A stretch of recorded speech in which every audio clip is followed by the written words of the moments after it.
Hello everybody, this is one of the afternoon breakout sessions. I hope you've had a fantastic day so far. There's plenty more to come. It's wonderful to see so many people here. We had a very quick Zoom call before today and I've been to the session before, as a couple of the others have, and we were asking how many people might be here. I said it's anything from 5 to 50. We don't really know, so it's great that it's more like the 50 than it is the 5, because I think this is a really, really interesting session. I'm looking forward to speaking to all of our panelists as well, because it is something a little different. For me, it is about building your own path, navigating the triumphs and challenges of small business and freelance life. And I think that last bit, freelance life, is the bit that interests me, because everyone here is a fantastic founder or CEO or co-founder of their own company. But if you're freelance, you are the CEO of your brand, your own company for yourself. And that's something that I think takes a bit of time to understand when you're doing your finances. Even if you've got an agent and you're sorting things out or whatever you're doing, you are very much in charge these days of your own life. So everything that's going to be talked about here, I think, is important to everybody in the room. I'm Karthi Gnanasegaram. I'm a broadcast journalist for television and radio, in a mixture of areas for the BBC, for the Today programme on Radio 4, and the 10 o'clock news on BBC One, which you may have read soon is going to come to an end. It's various other places that I work. I do the Sky Sports Tennis Channel, Amazon's Premier League coverage, and I also present on Classic FM as well. So quite a variety of things, which is why I'm talking about being a CEO of your own company, because you have to manage your time, which is something that all of these women here have done very successfully. So rather than me introducing everybody properly, I think it's probably Rachel, Marcia, Helen and Claire individually, if you could just take a few minutes to explain a little bit about yourselves and about your companies. Start with you, Claire, if that's all right. Sure. Hi, everybody. I'm Claire. So I'm the founder of End to End, which is a sports activation agency. We help rights holders and brands basically connect and engage their audiences in sort of different, innovative ways, using very much data and tech to sort of do that in a different way to help the storytelling. We've been running for about 6 years now, and we've been really lucky that we've worked with some great federations like UEFA, British Cycling, and then also some great brands like AXA and MasterCard. But I didn't start out doing that. I actually started off, I did languages at uni, and I actually started my career here in London working in luxury retail on New Bond Street. So I'll tell you the story about the rest of it as we go on. Yeah, I think part of the conversation that will come out over the next hour is just how many different jobs and versions of jobs people go through during their career, and how much that can change and inform, and COVID has obviously played a part in a lot of what's happened over the last 5-6 years as well. If you would like to do the same, Helen. Yeah, so I started in musical theatre. Oh, did you? Yeah, it just makes me laugh, because it's just talking to young people all the time, and they're like, how do you get into this career path? I'm like, I don't know. I really don't know. So my name's Helen Hardy, and I'm the founder and CEO of Fowdies. We're the world's first and still only retail license platform that does women's football specifically. So your Chelsea shirts, your Lionesses shirts, and now we've just signed the NWSL, which is super exciting. So first company in Europe to sell NWSL shirts, and the first company outside of the NWSL itself to sell every single one of the jerseys. Unfortunately, we've sold out quite a lot of them, so don't rush all at once. And I also founded Manchester Laces, which is an inclusive women's non-binary and transgender grassroots football club up in Manchester. Great. Hi everyone, my name's Marcia Lewis, and I'm the CEO and founder of Number One Fan Club, which is an organisation that supports parents who are navigating the football industry, because it's a very tricky industry. And I know that because my son debuted here with the England team on Friday and Monday. But it wasn't an easy journey at all, and that's why I thought it was important to set a platform up that will support parents who are going through similar and different challenges along the way. I've had a 20-plus year career in learning and development, predominantly in the investment banking environment. And I've also owned a retail store for about 3 years, but retail wasn't my thing. So, it wasn't mine either. It might come back. Bad, it's not bad. Yeah, but at 50 plus, I found my groove with Number One Fan Club. So I'll share more about that a bit later. Great. Brilliant. Hi, I'm Rachel O'Sullivan. I'm co-founder of digital media platform Girls in the Bowl. I feel a bit left out for not putting CEO up, but I am kind of my own boss, so I could call myself CEO as well. We set up our platforms 13 years ago off the back of the 2012 Olympics, and the goal was trying to plug the gap in coverage of women's football. That gap was very big at the time, and it's great to see that the gaps are massively closing. It does mean we kind of readjust what we do and how we do it. So it's involved a lot of learning on the job, doing podcast, broadcast, photography, interviews, editing, writing, and I think probably a freelance arm of us as well, because while we have our own platforms and our own presence, we do a lot of work for other people to help them grow their coverage of the women's game and kind of get them into the space when maybe they don't have a huge amount of experience in women's football. So yeah, that's what I do. Great. I think you can tell there's a great variety in the panel that we have here. I quite like stopping and starting, and if you have questions, then stick a hand up. We've got people with microphones, I think, around the room. So I'll probably do a few questions to just sort of get an understanding of what everybody does in their companies and how they started.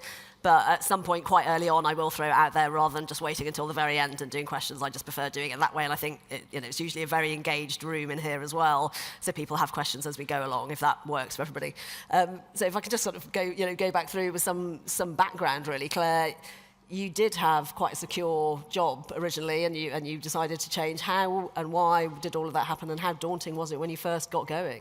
So a really sort of quick potted history. I was working in retail on New Bond Street, had a personal life change and decided to literally throw it all up in the air and move north to Manchester, and I took a job which on paper didn't make any sense at all. It was a massive salary decrease. It was a change in industry, but it was working with rugby legends, doing sportsmen's dinners and lunches. And I'm Welsh, so I love rugby. And working with Gareth Edwards, Lawrence de Lalio, and people like that, I learned very quickly the world of sports events and putting on sportsmen's lunches and dinners, intimate sort of private dining through to 1,000-person gala dinners. But while I was doing that, I came across the job for Aon delivering their Man U sponsorship, and that's where I really sort of got into the world of sports sponsorship, delivering player campaigns, running global VIP hospitality programs. I did that for about 4.5 years. I seemed to have a 4.5-year itch. And then I went in-house at Liverpool Football Club, which was really the dream job. I was head of partner experience and VIP hospitality, so I was traveling the world, dealing with like really high-level elite sponsors, and this was all pre-COVID.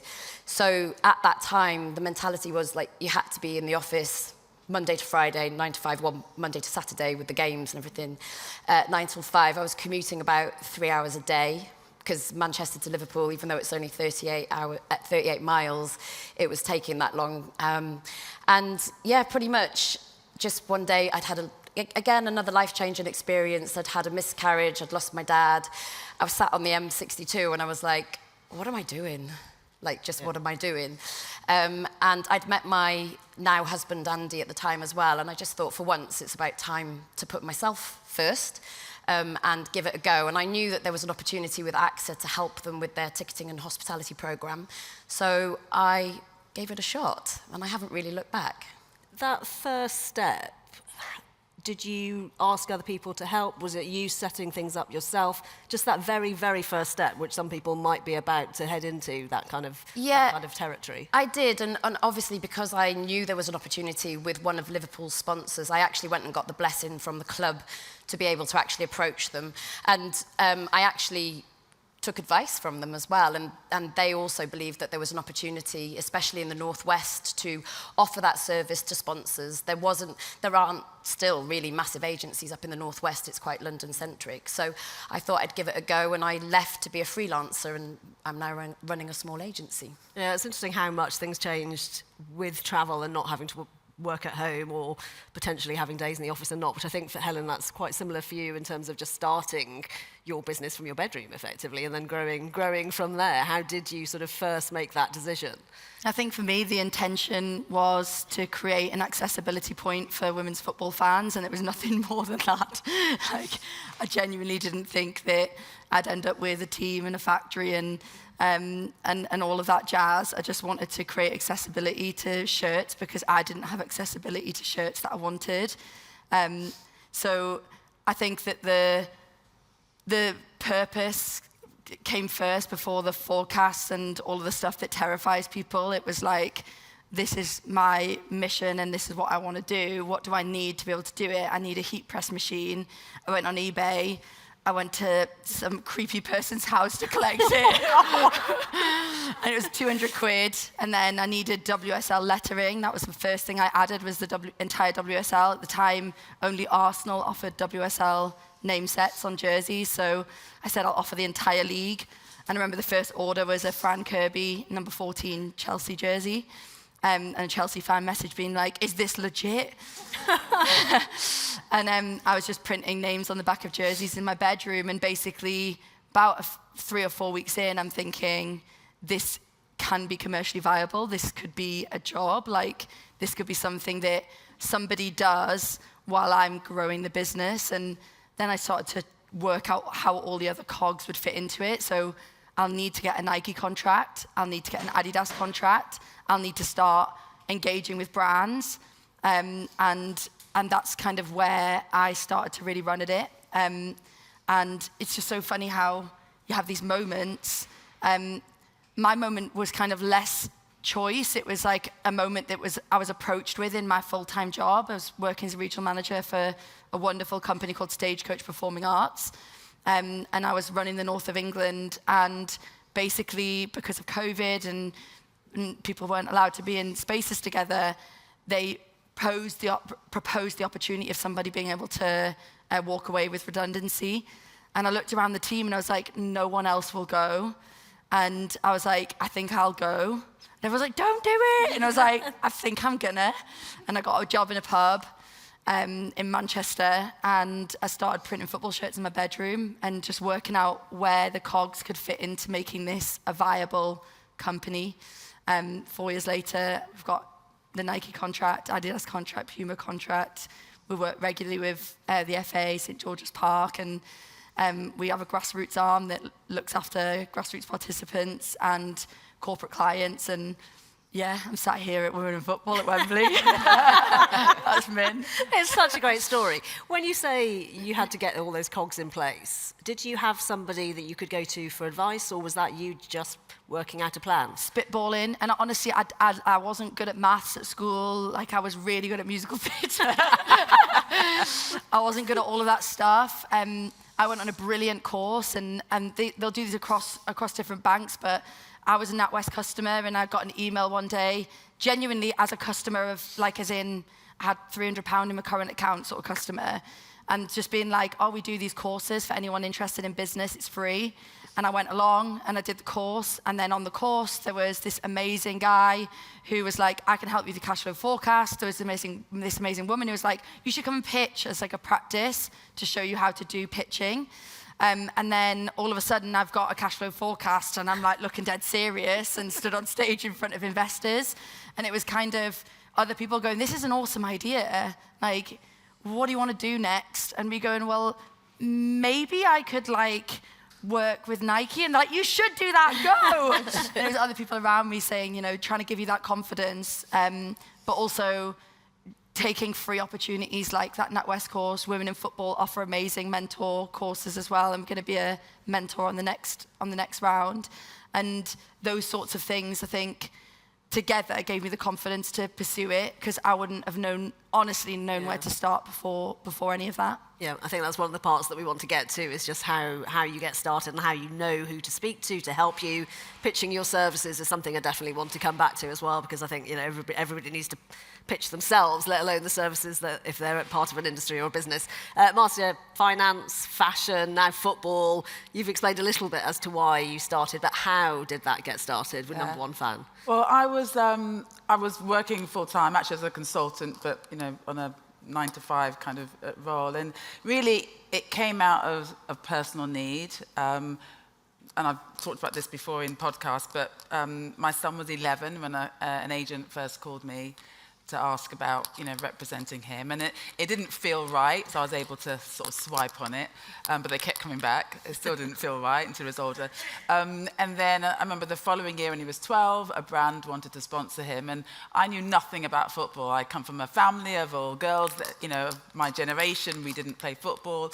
My dad was into cricket, so I was always used to running around the perimeter and dodging cricket balls.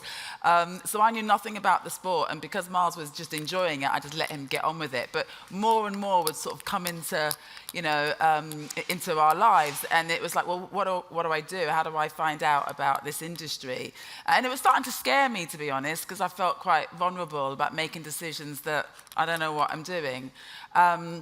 So, little by little, I attended a few courses. I remember going on an agent 2-day seminar just to find out, what they actually did. And I was like one of very few women. So that was a little bit like alarming. Like, okay, so that was the first sort of introduction into the business side of the industry.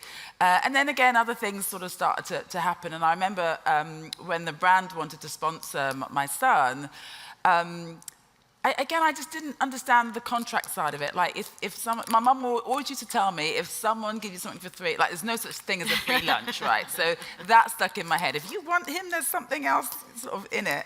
And then a few years later, I wanted to find out a bit more about the industry, what makes it tick, a little bit more about governance, about, why is there so much money in football? Where does it come from? Where does it go? During COVID, I did a master's in football business, which is a little bit excessive. I wouldn't advise anyone to. All parents don't need to do that. But what it did was I did a thesis, and my thesis was around the parent experiences of supporting a son in academy football. And I was looking at parents whose kids at the time were 15 to 21, which is a really critical stage of their journey. And it was a qualitative study, so I interviewed 18 different parents. And it was like talking therapy. It was like, wow, I was learning so much. It was very emotional. There was times where I would cry, they would cry. And it was like, wow, this is deep. Like, we're all going through the same but similar challenges, different challenges. And I came away thinking, okay, the conclusion is more resources for parents, but like, how does that happen? I said, well, that's got to be me. I've got to do it. I'm living and I'm breathing it. This is what's needed. And so that was kind of how it evolved. And I was working at the same time, and I thought I could just do it on the side, But the more I sort of worked on the project, it was like a beast. I was just opening up this world that was underserved for many, many years. And literally, for the last 2 years, I've been eating beans on toast. But I wouldn't change it for the world, because it's a difficult industry. It's not like we're providing a service, obviously, to families in terms of the resources, but also we have, advocacy. We're trying to change the industry. And that's quite difficult, because football is a certain way, and they like things that, to go a certain way. And I'm a woman of color, I'm a mother in the industry. So there's a lot of things where it's not quite welcoming as I might have hoped. I'd love to be able to say, everybody wants this to change for parents. They want us to be empowered. That word I'm trying not to use, because everyone's scared of the word empowerment of parents. But you'd think that everyone would be open arms and wanting to do better, so that our kids at the end of the journey, irrespective of what their initial goal might be, that they can come away enjoying their journey of football, and wanting to continue to play sport at any level, having enjoyed the experience. But actually, when I've started to service this there, I've realized that not everybody wants change. So it's difficult to then providing a service where, you can earn a good revenue, a good income, a good lifestyle. It's definitely not that, but it's one that I'm extremely passionate about. And I think at this stage in my life, not that I'm dead or anything, but I have a different purpose. So yeah, that's what I'm serving. A lot of what you're saying is very reminiscent of what Judy Murray has said for a long time. Is there any crossover, or would you like to have some crossover with other sports and speak to people? Have you already done that? Yeah, absolutely. I mean, I've started with football because that's what I know. But essentially, you know, I called it number one fan club because we're the number one fans of our kids, irrespective of whether it's sport, dance, you know, music. So there's definitely a need, and the long-term aim is to branch out to service all of those areas where you've got children that just want to love and continue doing what they do, but parents don't really know necessarily how to navigate it. So, yeah. Yeah, really interesting. Rachel, counter-terrorism, football policing, and then into the football industry. I think, again, you know, part of this conversation is just how you get the confidence, or how you think about changing from one industry to another industry. Where was that change for you? It doesn't seem like a really natural progression. Yeah, obviously. We've been doing Girls on the Ball alongside our jobs for the last 13 years. And actually, Girls on the Ball got me my first proper job as a paid digital intern. And the fact that I did something that I was passionate about on the side was what got me the job, essentially. And I basically used the jobs I had across that time to upskill myself for Girls on the Ball. Not obviously, you know, I didn't go around doing football specific things for work. I couldn't get away with that, but I did kind of utilize any opportunity to upskill myself when it came to learning about marketing, communications, digital comms, you know, editing, all of that kind of stuff. And the ultimate goal was always, a bit like you, Helen, I knew what the ultimate goal was. I knew what we wanted to do with Girls on the Ball. We wanted to give the coverage and highlight areas of the game that weren't getting the spotlight in whatever media that was. I didn't know how that was going to be a full-time job. We didn't know if it was going to be, you know, because I run Girls on the Ball with my wife, which is helpful because I don't think we'd see each other otherwise if it was just one of us. But it was always, we were going to work out how to make it a job somehow. If one of us went and the other didn't, if we both went part-time, what would that look like? And probably like many of us, COVID was the decider for us. Yes, my last job was in counter-terrorism. I was head of digital comms for UK Counter-Terrorism Police, which is sounds far cooler than it actually was, I'm afraid. And I kind of had one of those moments where I think we both decided this was going to be our last job, whatever we were both in. How that would look, I don't know. And I had a moment where I was in the office for a particular project. We were working from home a lot, and I was standing in the bubble of New Scotland Yard. I don't know if you know what that looks like on Westminster Pier. And there was a protest outside the building. And I remember thinking to myself, I'm on the wrong side of this glass. Like, this was the moment where I went home and I was like, I don't want to do this anymore. I don't want to be in this industry anymore. And I think, obviously, the Euros massively helped us. But we went before that because something we've talked about a lot is that people don't believe enough in women's football. They wait for proof. And I think we've always believed in the sport, so we knew with the Euros coming up, we're potentially going to have a number of waves, right? You're riding on a crest of a wave. There's going to be another one. There's going to be a World Cup. So we were like, if we don't jump now and it doesn't work, we've got 10 years of experience to fall back on. But if we don't believe in ourselves now and make that leap, we were very lucky, you know. I know we talk a lot about networking, and we knew Jo Tung. We'd met Jo Tung in the industry, and she'd been hugely helpful and influential in helping us in that period and giving us great advice. And we kind of took it upon ourselves then to pitch ourselves actually to Jo. So we're a client of Tongue-Tied Media now, which has been a massive help. But yeah, I don't think we ever envisioned both of us going at the same time. And actually COVID allowed us to, you know, save a bit of money, get a bit of a plan in place and go for it. And things have just kind of been on the up from there, because, I mean, England helped, right? Yeah. Winning the Euros was a big help. Ireland qualifying for a World Cup was a big help. So things have gone well for us in that respect. But yeah, it's probably not how we ever expected it to go. No, and we've touched on now, I think, with everybody pitching your services and networking. So I think maybe just from all of you, it would be good to just get some advice for people in the room. Obviously, there's going to be a variety of people here, and you all have a variety of different backgrounds. But when you're both pitching your services and just at an event like this, networking, how important is it for you to just get out there and explain what you're doing, but also to just, even if you don't feel you've got that confidence, to go up to people and start talking about what you're doing? I think what's really valuable about these kinds of networking events is that there's a common theme, there's a common passion and a common interest. So that's a really easy starting point when it comes to having a conversation. And you'd be amazed at the people you'd meet here that you might never get the opportunity to be in front of. So you kind of have to look at it that way. You have to take, we've all kind of touched on opportunities that have presented themselves, and you kind of have to capitalize on them. So to be in a room full of people who are equally passionate about the same sort of thing, all looking at ways to maybe help their own interests, but also be put in touch with the right people, it's so valuable. It's such a rare thing to all be in the same place. So yeah, I mean, it's easier said than done. I really struggle with networking as well. I find that really hard, but you know, even just going up to someone who's sitting on their own, starting a conversation could open so many doors. Yeah, Marcia, a bit of advice. Yeah, I was just saying, when I remember going on the agent course, again, I wasn't in the sport, so everyone else had a very common sort of theme. But I do remember one of the panelists was Daniel Gee, who was a sports lawyer. And one of the things he was saying to the agents was that, you know, networking and how important it is in building relationships. And I was like, oh, God, I'm not going to do this. But that did stick with me a lot. And even sort of fast forward, like that was 2017, 2018.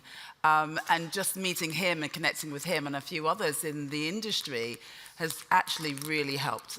And it hasn't been immediate. It wasn't year 1, year 2, year 3. It's literally in the last few years I've been able to really embrace those relationships and leverage them, and they've worked a lot. He's now my sports lawyer, which is great. Okay. Well, yeah, I mean, there's often one person, isn't there, that really helps you out, that becomes a mentor. Helen, have you just sort of, how have things changed on that front, pitching your services, which you really had to do yourself? Yeah, I remember when I first started pitching, it was within the NatWest the NatWest group, and it was something that we were kind of trained to do, and it was very, for me and the sort of person that I am, it was very structured. And I just remember being like, if I was the investor in this case, what would be the thing that I would be looking to do? Like, let's say I had bags and bags of cash, what would I be investing in? What would be the key things I'd be looking out for? And I remember, and I'm sure they wouldn't mind me like mentioning them as another company. It was really good to see other companies doing it, and I think it's something maybe at WIF that we could talk about, like people pitching to one another. Because I remember it was another company that triggered my rewriting of my investment deck, and it was a company called Wicker Wings. And she went up and said, "We've got a handbag brand, and here's the handbags." I thought, oh, they're nice. If I was a handbag kind of gal, I might like that handbag. That's nice. She said, "This is how much money we've made, and this is our cash flow forecast," and it was all very monetary after that. And then she came back to me and was like, "Oh, what would you change about it?" I was like, "Well, what's your story?" Turns out she made wicker handbags because her grandma in Thailand had made them on the side of the street when she was a little girl, and she'd learned the art of wicker from her grandma. And I was like, that's the story.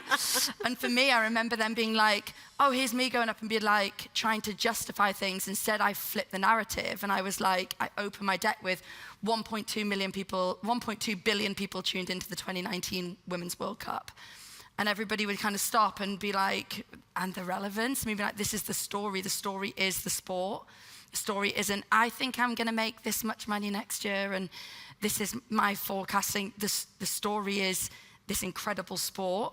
And I used images and video that kind of, I guess, really brought an energy to the room. And they were like, I want to know more about this. Like, I didn't know that before. And that was kind of my kind of learning of how to pitch. And it's something that I feel really, really comfortable doing now as a result of watching others do it and learning from one another. And I think Wicker Wings is still doing very well. Good. Claire, not everybody is very comfortable doing that, doing the networking, doing the pitching. How have you found it, and what advice would you? Yeah, I mean, this is only my second panel, and I've been a bit nervous, so not everybody is comfortable being in that environment. I find networking fine because it's more on a one-to-one level, but pitching, I genuinely did have to go on a little course and get comfortable telling my story, but in a bit of a more corporate way. We deal with massive corporates. We're sort of playing in a big field of like massive agencies. So we had to have a really sort of professional way of telling our story. So I did go on a training course to be able to do that. But I always managed to get in something really truly authentic and meaningful about me, how my agency started, and how, you know, we were in the right place at the right time. We didn't plan to do online activations. COVID sent us down that road, and we've done it really well. And now basically we're in-person operators as well as online operators. We blend both of those worlds, and it's a genuine story. Yeah, no, it is. It's all very interesting. I don't know if, just kind of as a slight pause, if there are any questions in the room at kind of this point, just because I think we've got a good background of what everybody does. I've got plenty more to ask them about, but yeah, there's just a question back. Thank you. Excuse me. Hi. So, taken from all of your experience and your progress now, what's one piece of advice that you would say is essential for future progression, not only towards your businesses, but one piece of advice that you could give to people wanting to do that themselves? Who wants to start, Rachel? The one thing I would say is that getting to where you want to be is not linear. And I think that's something I've massively learned. My job line is weird, right? I worked in Battersea Dogs and Cats Home. Did their social media. Then I went to work in counter-terrorism. This kind of stuff doesn't make sense, right? But in every role that you do, you're picking up really valuable skill sets. You're making really valuable connections. So that's one piece. We all have a goal we want to get to. It's not a negative if you move sideways or you go into something that isn't exactly what you want to do, but will upskill you in other areas. So that's something I found really valuable, was realizing that it's not linear, and that's okay. I didn't go to uni to study anything to do with what I'm doing now. It was still really valuable to me, but it all kind of pieces together, and it's a winding path to kind of eventually get to where you want to be. Yeah. I would say you have to come out of your comfort zone. You've got to, feel the fear and do it anyway? It's definitely true. And I'm still doing it now. We just talked about pitching. I can pitch and then I can't ask for the money. I just it's so hard. So you do have to grow some, I don't want to say, you can't say balls, can I? But anyway, you've got to grow something. And definitely, you've got to keep knocking on those doors because it's not easy. And the amount of time that we were all talking about, how much time and effort it takes. I mean, I can work 15 to 18 hours a day and sleep for, I'm not suggesting that's either what you should be doing, but it's tough running your own business. It's not an easy thing, but if you're passionate about it and you really want it to work, then you just get on and do it, and it doesn't feel like work all the time either. I want to come back to that money point, but both of you first. My thing would be around just not trying to race yourself to that finish line, and I guess just a little bit of a piece on what Rach was just saying about it being all over the place sometimes. Yesterday I was talking to somebody on a podcast who was 23 years old and was like, I already feel like I'm falling behind. And I was like, oh my God. I started this age 30 and I'd already done 3 different careers. And I think that there's this kind of, firstly, the thing with I'm saying our generation, so I'm speaking to all of you and you're all millennials. The thing with people that are in their 30s and their 20s is that we're trying to maybe follow the path that our parents followed. And so my mum's like, when are you having a baby then, pet? And I'm like, and I just feel like I'm just on such a different path to the one that my parents went on. But as a result, when I was in my 20s, I was like, I'm just a failure, man. I'm in a dead-end job and I'm earning no money and I'm in London and I'm skint all the time. And my mum had a house and 3 children by now. And instead I just started to forgive myself a little bit more and realize that my journey was always going to be different. That my journey was always going to be a different one to the one that my parents went on, and that I was going to try and enjoy it a little bit more. And by aiming more for purpose as opposed to these are the tick boxes that I need to have achieved by this point, I started to see success, and I started to see what my version of success was, which wouldn't be everybody's version of success, and started to open doors for myself because I was enjoying it more and I was leading with what I wanted, not with what was the tick box that I had to complete. Does that make sense? Yeah, that's very important. I think it's a really, really important point because I think, obviously things have changed so much in the world, and trying to follow your parents' path or the path you assumed might be the path you're going to be on. When you're 21, that's totally different to what it's going to be when you're older than totally. that. So yes, no. I'd say, and the team and Eleanor's in my team. She's there on the second row. I always say, if you always do what you've always done, you'll always get what you've always got. And we kind of try and live by that within our little agency, that we're always looking for new, innovative ways of doing things. And basically, there's never a right time. I think it's about taking it one step at a time, taking that first client, that first approach. You don't always have it figured out. You haven't got a plan. Really, well, you should have a plan if you've got a business, really. But I didn't have a plan to sort of do what I'm doing now as such, and it was just one step at a time, one project at a time. I didn't necessarily know it all or have the confidence, but I've surrounded myself with a really brilliant team and brilliant networking and industry contacts that sort of really help support that. Yeah. Can I come back to that money point that you made? Because I've done a lot of these kind of conversations, and talking about money, depending on personality, male, female, it does vary, obviously. Have you become more comfortable with having those conversations, or how are you going to get more comfortable with having those conversations? Because I think the more you talk about it, the better you become at being able to speak about it. Yeah, I mean, it's taken a long time. I'm getting there. I've still got work to do. But having a mentor, to be fair, really helps. And I have an amazing business mentor that has a sales background, so he's really good at sort of coaching me through it. So it's taken some time. So hopefully there's some people with money in the room here. But it's not always easy to have those conversations. I had a male co-presenter, and we did one season of a football show together. And at the end of that season, he took me aside and said, look, I don't know if you know what I'm on, but this is what I get per show, just to let you know. And that meant that I went to my agent and said, he's being paid more than me. Why? And we went to the bosses and spoke to them about it, and they immediately, obviously quite upset that they hadn't clocked it sooner. I'm like, you're the ones paying me. How did you not clock that sooner? And it immediately changed for the next season. But it is just having that conversation, and that wasn't me bringing it up, which I should have done. That was him bringing it up. So, it does make a big, big difference to have those kinds of conversations. On that front, there may be people in here thinking about changing jobs. You're a mother as well. And, for parents, male or female again, that is a big part of changing a job is the financial security when you've got children. How difficult was that, or did it help? I became a mother much later in life. I fell pregnant at age 45, so that was another one of those twists and turns, shall we say, that life and my journey end to end had. I'd say that running my own business and being a mum, it's like sort of trying to complete a jigsaw puzzle with someone constantly hiding the pieces.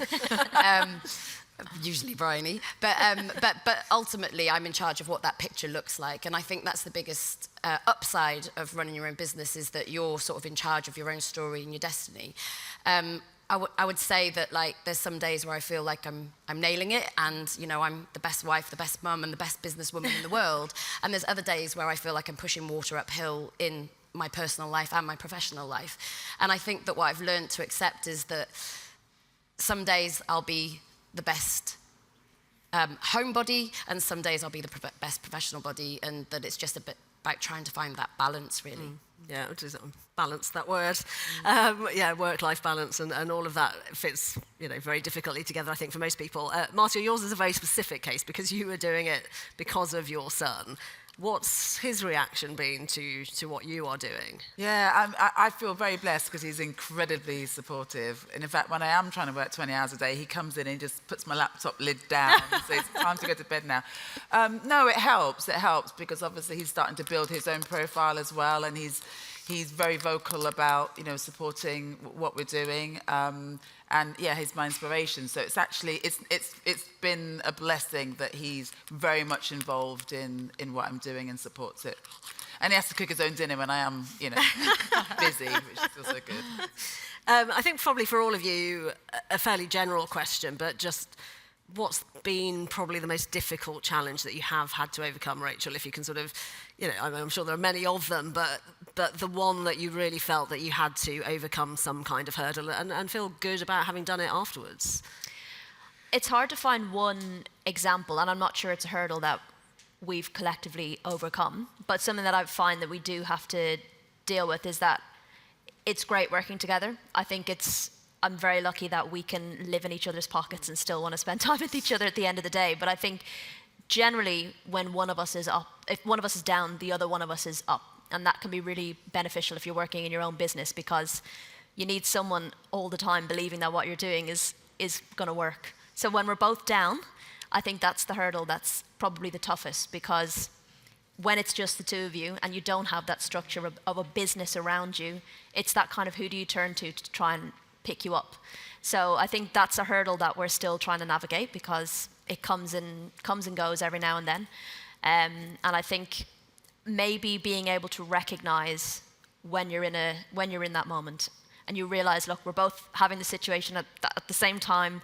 We are going to come out of it. Things are going to look rosy in a couple of weeks, or at least one of us is going to be able to pick both of us up again. I think when you're doing your own business, you're so self-critical and you always feel like you should be doing more. And I think it's having the ability to step back and say, you are a person at the end of the day. You need to be able to step away from work sometimes and also self-reflect, because you're going to be really bad at doing that when you set up your own business. You're going to be really bad at reflecting on how far you've come. And I think, being able to recognize that that's something you're going to deal with is maybe the best way of dealing with that hurdle, I think. Yeah, no, that is important. Marcia, it sounds like you've had a lot of challenges over the time. Was starting out the biggest challenge, or did that come further down the line? No, I think starting out was one of the biggest challenges. It was believing that I am a voice that has authority in this subject. I'm not saying a perfect parent, because I'm definitely not, but it had enough experience to be able to, to talk about it and to build a business from it. So it took me quite a while to get started. And I had a lovely coach, Casey, who's based in the US, and she was just an incredible support to me in helping me with the confidence to just get going. And it doesn't have to be perfect. I think you said it doesn't have to be perfect. And she was absolutely right. But there were things that I needed to do, like just, getting my master's. I just felt that gave me that little extra tick box of, from a reputation perspective. So I felt I needed to do that. But that for me was really important advice, just to get going. And I think the other thing that I have struggled with in terms of a challenge is that trying to do everything, whether it's social media, which is my biggest nightmare, accounting, sponsorship, partnerships, creating content, podcasts, editing, there's so much to do, and I try and do it all. So it's having, again, a mentor in place that's helped me to say, you can't do it all. You need to, start to outsource it. But it is a chicken and an egg, because you do need to be creative in how you do that as well. So again, something I'm still learning, but getting better at.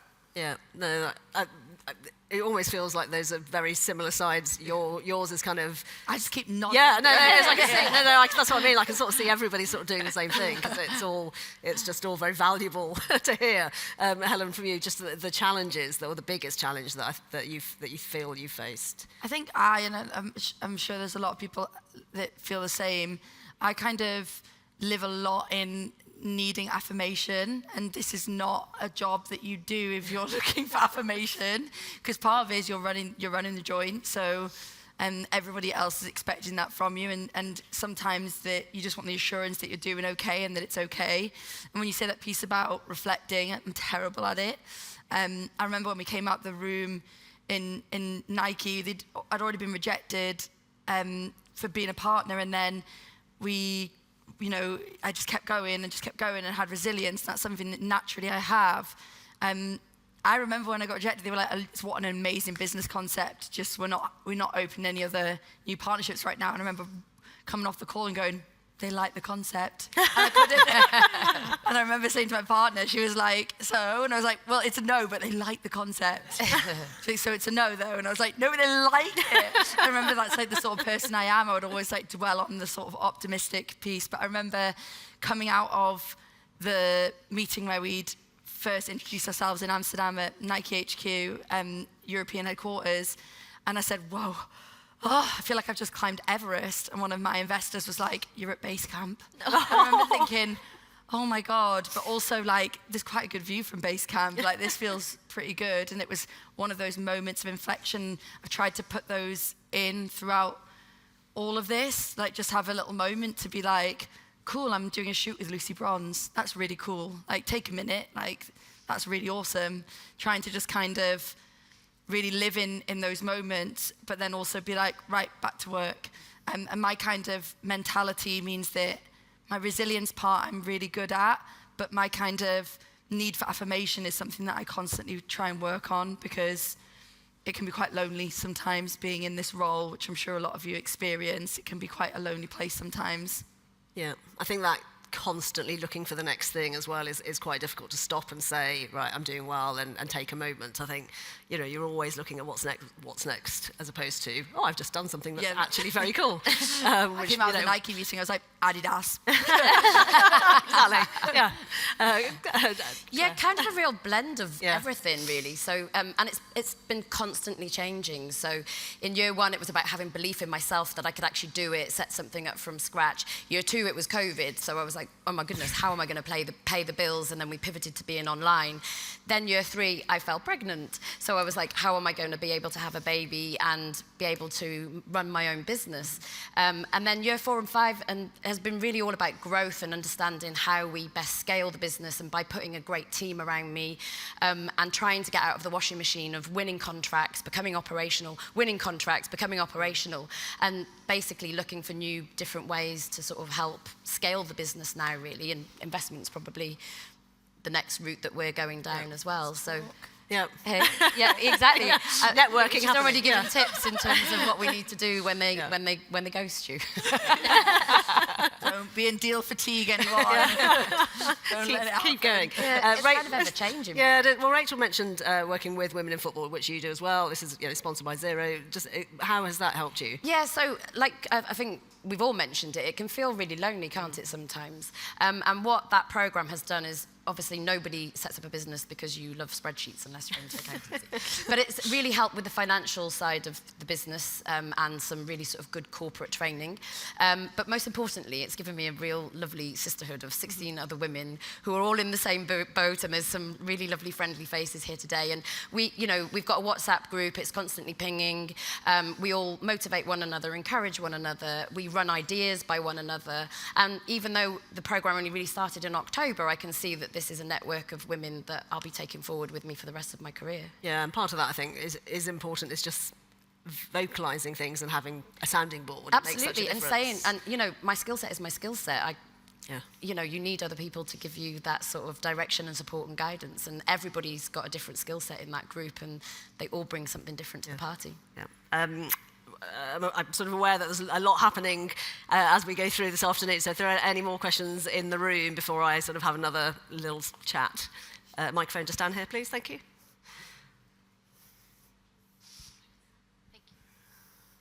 Thank you all for sharing your stories. It's been really inspiring to listen. I study entrepreneurship at university myself, so it's been really useful hearing everything that you've said.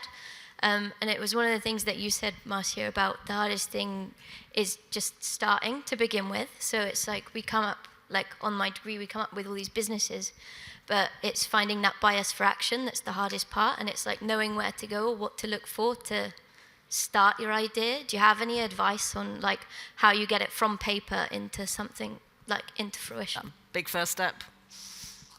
Well, I mean, I was going to say, I think one of the really valuable things to look at it from the perspective of the user. I know that sounds really maybe not explicit to the type of business you might want to do, but say you want to start a website, we think about what do you put on the website, and sometimes flipping around and thinking what does the person using the product want will help you narrow down your first step. Do you know what I mean? And trying to find the action that has the most need. So I guess thinking about it from the person who's going to get from you what you're trying to put out might be a helpful way of narrowing down the most important action that is required, if that makes sense. Yeah, and for me, I don't know where I heard it. It's, everyone's sort of talking about it, but when there's servicing a need, where there's a problem, if you've got the solution. So for me, it was around there's a problem in getting access to resources. So what can I do to solve that problem? I remember I saw on Instagram or something, the first iteration of Facebook, and it was so bad. The first iteration that came out from some kid at university, it was so bad. It looked awful. It was clunky. It didn't work that well. And and it was added to and it was worked on. And I remember like, I launched Fowdies on Wix, and it was, sorry if there's anyone from Wix out there, but a terrible decision for my business. I should have always gone with Shopify as our sort of like platform, as the platform that we used as an e-com. And I launched on Wix, and I have no regrets, because it was like iteration after iteration, version 1, version 2, where in year 5 we're on version 18, I think, of the website. We just had another relaunch in January, and that's part of the process. I think there's quite a lot of people who have this idea, but they want to absolutely perfect it. Somebody like locally in my community, because I work in grassroots football as well, they wanted to launch an inclusive 11-a-side league, and I was like, so you've got 4 jumpers, put them on the ground, and then you've got 22 humans, and then you all come together with a ball. And they were like, but we need this, and we need that, and we need all, and I was like, nah, like that, you need a couple of jumpers, and you need people, and it grows from that, and it comes from that, and I think people are fearful of making their first iteration of something perfect, and trust me, like Fowdies is nowhere near where I want it to be as a platform, nowhere near where the ideas that we have to take it forward, to grow it, but we've come from a place of, you know, the first iteration of Facebook. Yeah, I just one step at a time, just that first project, that first client, that sort of first step out. You learn as you go, and if you're passionate about something, then that's half of the battle kind of done already. Great. Any more questions? I'd quite like to finish on a positive note of what's the best thing that's happened to you or to your company in the last few years? The thing I'm most proud of is the fact that at the last Euros, UEFA came back to us again, even though COVID isn't an issue now, they came back to us again to use our solution to help them connect and engage fans for Coca-Cola across 17 different markets. And we didn't leave Manchester to do it, we delivered it all remotely. And I was like, to your point, wow, we've got a solution here that solves something for them, and that's connecting fans who can't actually be there on the game day. Yeah, fantastic. I think the thing I'm most proud of is creating jobs in women's football, often for people that are gaining experience, trying to come into that space. And yeah, it's something I'm immensely proud of, that we're able to offer sort of paid roles. The last campaign we did for the NWSL, we had 14 kits, and we had this grand plan of like, we'll use all of our budget to get Trinity Rodman, you know, on a platform with a spotlight. And I was like, we could get 14 female non-binary photographers from the UK that like each just get to do what they want with it. And that bit of budget we could split across 14 people. And so 7 of those 14 women had never done a professional shoot before. And 7 worked for some of the top clubs and like top female photographers in the UK.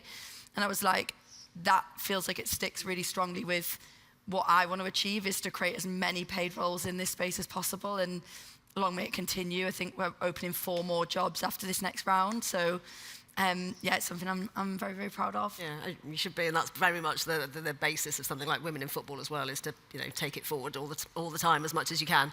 Marcia? I think for me, I'm most proud of the feedback that we're getting, especially from parents. Like, we are really servicing a need that's there. And this, what I'm about to say, might feel quite somber, but last night I received an email from a parent who had said that her son was in an academy and he took his own life, and she wished that she had found our platform. The difference you make. Yeah. Sorry. Yeah. Rachel? Mine probably seems quite, I mean, the obvious ones would be saying getting to go out and work with 6, 7, 8 different people at a Euros, all the way through at a World Cup. You know, they were pinch me moments for us as a digital media platform. But the ones that stands out for me was I got an email after the Euros about including my photos in the National Football Museum for a 6-month exhibit. And they picked a couple of the photos from the final and put them up in the museum, which was very cool. And I got an email from a parent who brought her 2 young girls to the museum to see this exhibit. And the photo I took of the 2 girls in front of Wembley holding a flag was part of the exhibit, and she captured them seeing themselves in a museum. So that's one that always sticks with me, because I remember telling someone about that, and they replied with, "Oh, so you exhibited in the National Football Museum?" And I was like, I never really thought about it like that, but yeah, I exhibited in the National Football Museum. That one, and the most recent work we did actually with Xero, funnily enough, was in terms of our coverage for the Under-17s World Cup, and that's something we're quite passionate about, is shining a light on the youth groups. And it was such a nice partnership to work with. It was really natural in terms of what is important to Xero within women's football, us being a small business within women's football, and it was a really nice kind of complete package and project that we were really proud of. We got some really nice kind of anecdotal feedback from around the game of the coverage of, really important stories that need to be told. So I think those two might not be the most obvious choices, but they're really nice moments we reflect on. Yeah, well, I think it's nice to end on a positive note, and thank you for sharing that, Marcia, as well. It's been really lovely to speak to all of you, but also just, I think, the amount of nodding that I can see in the audience as well, hopefully it's resonated with a lot of you. We're going to wrap up here. There's another session. I think number 9 is where you need to head to for 3:45, but, I'm sure everybody here would be around for a few minutes if you really want to ask any other questions personally, rather than, I know sometimes asking in a big room is not how everybody wants to do these things. So take, as we said, networking, asking questions, all very important in these kind of sessions. Thank you very much for being here, and thank you to Claire, Helen, Marcia and Rachel. Thank you.